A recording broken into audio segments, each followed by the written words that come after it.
Hello and welcome to week 1, day 1. This part I'm just going to be talking about the BBO counting game. Now, I think pattern recognition is really important, and by pattern recognition I mean like hand shapes and numbers that add up to 13. Four numbers that will add up to 13. And the BBO counting game is a great tool for practicing this. It can be found either from the links below, or otherwise you can just find it by Googling BBO counting game. It's the top one that comes up. It's free, give it a go. It's great for practice. Now, what happens is you get something that pops up that looks like this. And you've got these things of either new problem or 10 problems. So if you just click new problem, what happens is it gives you three numbers, so 4, 2, 6, and a question mark.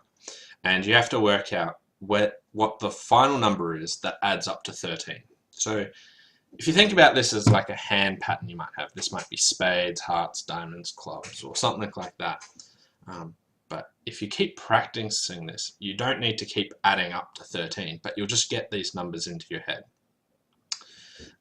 So usually what I do is I know hand patterns in sort of descending order. So a hand pattern might be a 6, 4, 2, and 1 in this case is the answer.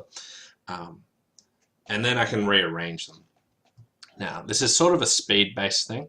So what I like to do is do 10 problems, and you want to try and answer them as quickly as possible. And the quicker you answer them, the better score you're going to get,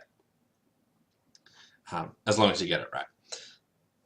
So what I usually do is go 10 problems, and then we see how we go. So I usually try and target about 70 points is a good one to go for.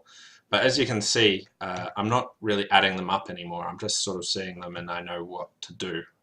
It's quicker than counting. So it is just all practice. The more you practice this, the easier this actually becomes, and you'll be able to get really, really quick at it.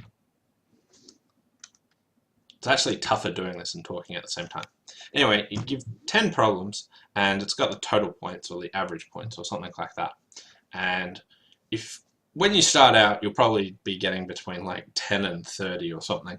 If you can get up to between sort of 50 and 70, that's really good. I find that using the keyboard is a lot quicker than actually trying to click it, that sort of stuff. So there's a few tips for just speeding that up, but the main thing is trying to practice this, maybe just like 5 minutes a day, and get your pattern recognition up so that you don't need to keep adding up, but you just start understanding hand patterns and these numbers that keep reoccurring. And if you make that easier to do, then it's a lot simpler when you're actually playing a bridge hand. Anyway, thanks for watching. Hope you've enjoyed this and you get some practice in some pattern recognition.